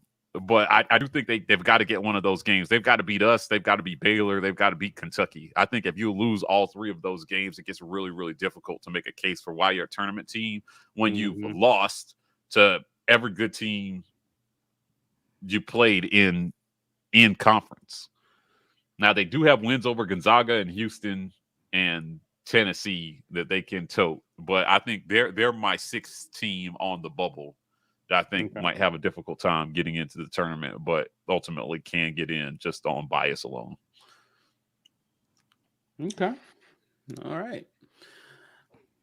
Save the best for last. I say the best for last because I feel like this is going to be special. Ike, what you got, sir? I see them sour grapes from all of y'all sorry Kentucky fans all in our comment section being all mad when we had players hurt. If we were at full strength, we would have beaten you guys because look what happened after such and such got hurt in the game. You guys are lucky. You lost. I don't want to hear that nonsense. If I'm not mistaken, somebody correct me if I'm wrong because, sometimes, I have brain farts. When we played Kentucky in the NCAA tournament, The NCAA tournament on a neutral site. The best player on our team his name was Chuma Okeke. First round NBA pick. He didn't play that game, did he? No. You lost. No. You play with the guys that are on the court and you win or lose. It's not our fault. You can't go deeper than 6 on your bench. You can't go deeper than 6. Pause. Something's wrong with your team. Right. It's not our fault that your team doesn't have any depth. It's not our fault, Bama fans, that somehow we have enthusiasm around our basketball team, so you have to keep bringing up football season. It's not our fault. You lost. You lost the national championship game. You lost to us when we came to your school, and you're going to lose again when you come play us. It's not our fault. You suck at basketball. Yeah. This is in your future, Bama. Listen, I Stop agree whining like some little babies and take your L and go back home and get better. This L's for you, buddy. Yeah, well, that's it. That's it. Yeah, That was great. Thank you. That reminds me of a meme I saw. It was Bruce's face in a pear, and it says Bruce Pear wants you to hold his L. That's pretty funny. That's pretty funny. Yeah, I definitely agree with that. The Kentucky salt was real. Yo, I'm like, shut up, bro. What are you doing? I'm saying the only reason you lost is because you didn't score enough points. Yeah. This one guy on Twitter was just like, look what Ty was doing before he got injured. And I was just like, that's a really weak argument, man. Like, you're assuming even if he had stayed in the game that we wouldn't have been able to adjust. Like, look what happened. Like, Second half, we adjust every game. Man. Yeah. Every game. Like, now, you thought that was different because you're Kentucky? Get out of here. And if we lost the game, then what? Yeah, you would have been like, oh, and we lost without Tot. Yeah. So it's you can't have it both ways. Right? Yeah. You can't have it both ways. If we lost, you're going to be bragging at how good you are because you lost without Tata. But now that or you won without Tata, but now that you lost, now that's why you lost. No, you just lost because you lost. In 2019, after we lost to Virginia, I don't recall a lot of fans saying if we have Chuma, we win it all. Correct. Nobody said. Now, what was arguable is that Chuma would have made a difference in that game. Yeah. We lost that game because of a missed call. Mm-hmm. Nobody sit here like we're not making T-shirt that said Chuma Okeke was hurt. Yeah. Chuma would have helped certainly because your best player can always help. But it's tournament time, man. So, like, part of being a good team is not just about the first 5 guys you send out. It's about the next 5. Mm-hmm. Right? Because those guys cannot all go out there and play 40 minutes. Right. So, how big is the drop-off from 1 to 2 is part of how good your team is. That's it. And they just did not want his guy. And it's not like we hurt him. It was a fluke situation where he landed on one of his own guys' foot. Yeah. Facts. Yeah, I've heard basketball players talk about that floor awareness that you have to have when you go up awkwardly. Like if you're like Steph Curry and some of these guys who are jumping awkwardly off of 1 foot trying to make circus shots all the time, you have to be super aware of your ankles and your feet when you come down. So they're watching after they shoot the ball, once they start, their body starts to descend. There has to be a reaction where you start to look at your landing zone and just make sure that your ankle is not coming down awkwardly or you're not coming down on somebody's foot, which it looked like he came down on his own player. He did. He came down on his own player. Which again, this ain't got nothing to do with Tata. I do not want to see anybody get hurt, right? Yeah. Like I'm not happy that a player got. I actually wish they had been at full strength and we beat them, so they wouldn't have nothing to cry about. Yeah, but they will cry about something anyway. Yeah, injuries are part of the game. Well, I think that Kentucky fans hate the most is that this series has been pretty even over the last 5 years. Right? As a matter of fact, I think it's dead even over the last 5 years. We've split all the games, so they can no longer just walk into Auburn Arena, or if we come into where the hell they play. And beat them. That's not a guaranteed W anymore. And there's a changing of the guard happening where now Bruce Pearl is working on like his 3rd straight 1 and done, where he's going to put another kid into the first round of the draft, possibly a first overall. And there's no end in sight to, him being able to recruit top players and then knowing what to do with that talent once he gets it. Yeah, so, Kentucky fans are struggling with the changing perception that they are no longer, king of the hill in SEC basketball. It's not them and everybody else anymore. Let me tell you, we know it's going to happen. When Nick Saban retires from coaching football, I want to see it, but I also don't want to see it because I know they're going to be so bad at handling the fall off that happens from that point forward. Bama fans will be. I mean, they already shoot each other when they lose Iron Bowl, so there's no telling what's going to happen when he actually retires. Like it's funny, but it's not funny because they're terrible. They're terrible fans, and Kentucky is kind of getting some of that right now. It's their fault. They shouldn't stick with Calipari, man. He's probably like a chef masquerading as a basketball coach, but y'all want to keep. I guess he looked good enough in the suit that y'all keep putting him out there. So whatever, that's your fault. I don't know. Yeah, it's gonna be coaching matters. Coaching matters in sports, and when you have a good coach that knows what to do with the talent he has, it's an advantage that most people don't have. In college basketball, there are only a few. I mean, look what Coach K has been able to do for so long, right? You know, all that guy needs is 5 guys in a basketball, and the basketball might be optional, right? Like he just knows how to coach. You know, I think this is his last year coaching. He's going to retire after this year after a phenomenal career. And, you know, I hope that's what we found in Bruce Pearl. You know, they feel like they had it in Calipari.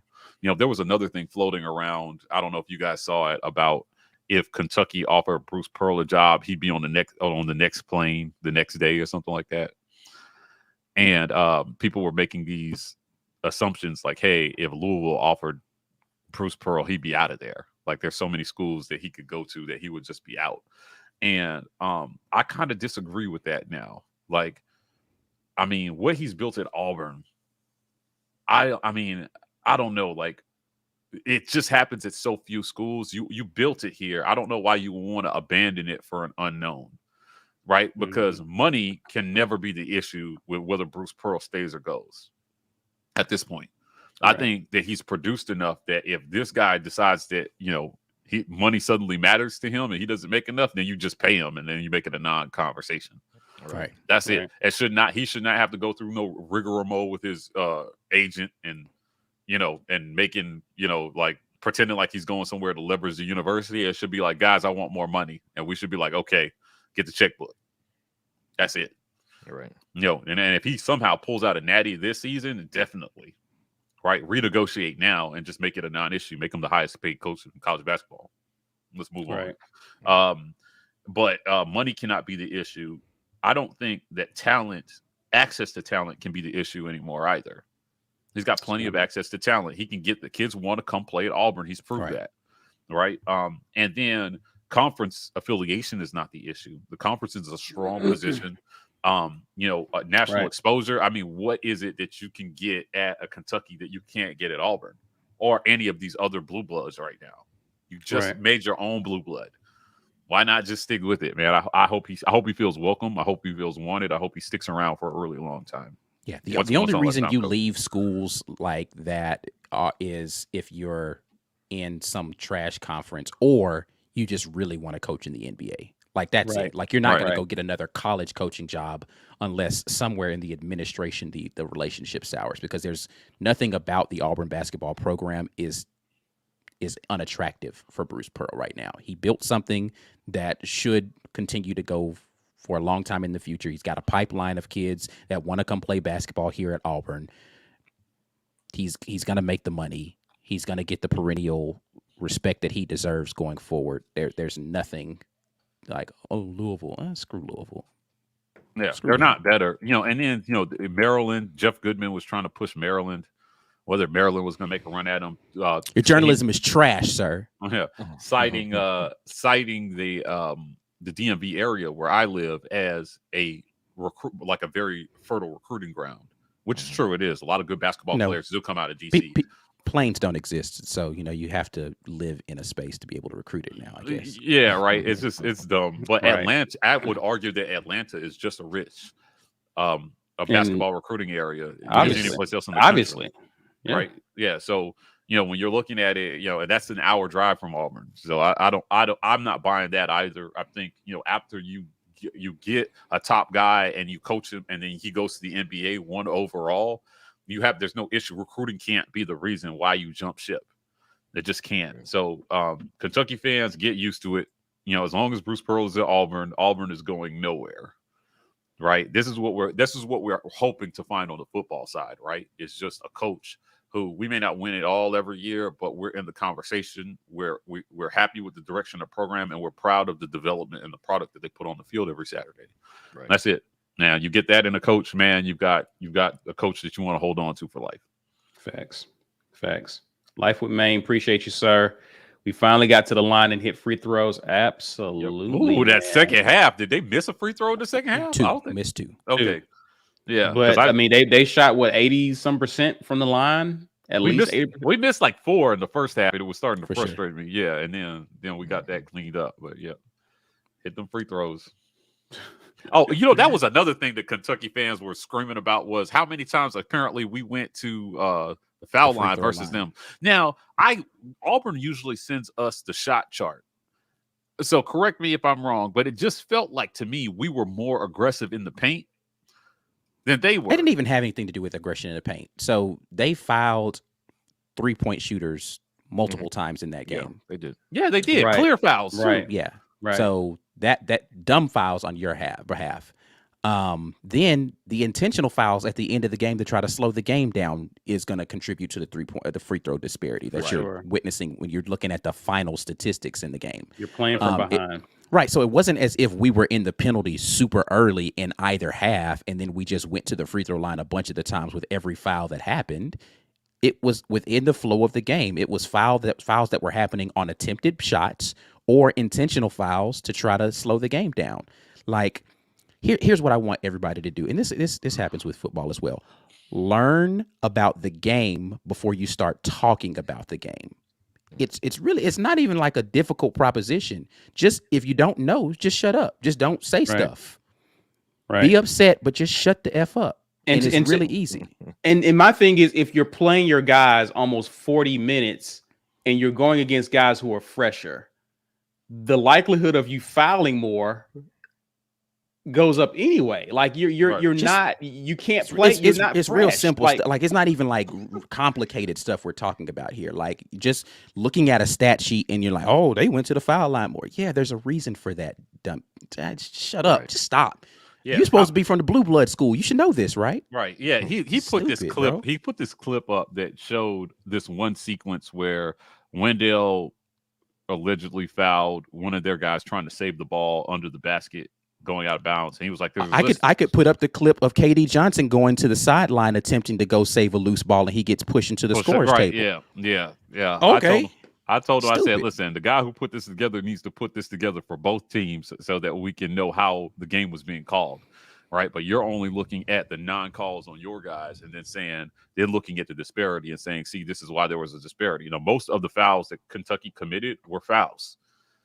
Right. They were fouling, right? And I'll tell you to sit here. If they weren't, I'd say it. I'd be like, no, the rest weren't calling that. I have no problem. Listen, if you guys are new to the War Rapport, we have absolutely no problem. We did it multiple times during the football. Listen, hey, look, they got that wrong. And it went in our favor, right? Like, but that's not what happened in this game. Yeah, I didn't see it. I didn't see it. Just stop. Yeah, so that was the other big excuse was free throw disparity. And I was just like, oh, man, you guys really can't take an L, can you? No, they can't. Wow. Why not? Why not be? Because they lost? They're losers. Because they're losers? Yeah. Man, what are they going to do? Did we get an update on Ty's injury? Do we know how serious it was for him? I have not looked. It was probably just an ankle sprain. I mean, I hope he's okay. Listen, they apparently have like a bunch of guys who haven't seen the floor that are amazing basketball players. Coach them up. Yeah. Mm-hmm. Y'all are apparently so deep, and he just doesn't play those guys. Coach him up. It's not our fault. It's not our fault. We're better. Yeah, it looks like he was indicating that he thinks he's okay. So just I think he will. Hopefully it's not serious. Yeah, I think he will be. But guys, I want to thank y'all for checking us out. I don't know if you guys had anything else.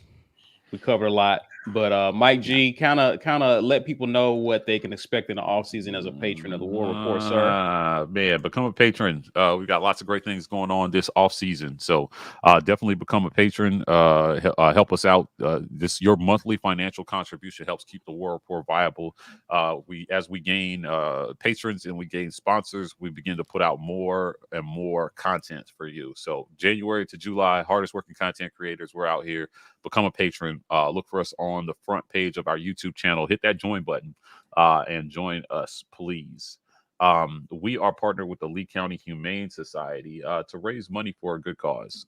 So 50 cents on every dollar donated to this GoFundMe helps us help them in their mission to save all the puppies. So please help us do that. We appreciate everybody who takes the time to go over there and do that. Congratulations to our raffle winner. If you did not win the hoodie, you can just buy one and visit our merch store. This link is in the About section of our YouTube channel as well, or you can just go to thewarrapport.com and it will take you straight to our merch store. Other than that, I want to give a couple more shout outs to a few sponsors. Our Weekend Tailgate sponsor, Ace University, University Ace Hardware. Go check them out at 2101 East University Drive, Auburn, Alabama, for all your hardware needs. And when we're talking about basketball, Prize Picks. This is a recent sponsor that we picked up. Ike is putting out a Prize Picks segment before every single game that we played this year. So follow along with him. This is completely legal in the state of Alabama and Georgia if you live in most southeastern states. So sign up, help us by supporting our sponsors or just signing up for an account. Those signups help us. Doesn't matter how often you bet, if it's every game or just once a month. We appreciate everybody who signs up for an account with Prize Picks. Last but not least, we're on podcast, so check us out on every single podcast platform. That's Apple, Spotify, SoundCloud, Podbean. We're everywhere, just dropping more content on podcasts. We've got a interview coming up that we're dropping tomorrow with Lauren Sizzler, sideline reporter for ESPN.com. So building rapport is coming back to some extent this offseason. Get ready for interviews with some of your favorite Auburn media people and former players. We'll be bringing back that series as well, too. So can't wait to bring you guys all this content. And then, guys, again, thanks for hanging out with us, watching either live or on replay. You know what to do before you get out of here. Share this video on social media. Please use hashtag Get Your Weight Up when sharing our content. Help people to find us. Help us to grow this community. Please be sure to like this video before you get out of here. Subscribe to our channel if you're new. We definitely appreciate you guys subscribing to us. It helps us out. You also can hit the notification bell when we go live, when news breaks, so you'll be notified. Also, social media, guys, you can holler at us. We're on YouTube, Facebook, Instagram, Twitter at The War Rapport. We are TW Rapport on TikTok. Guys, thanks for hanging out with us. We will see you this week. Have a great rest of your weekend, a great week. And as always, War Eagle. War Eagle. War Eagle.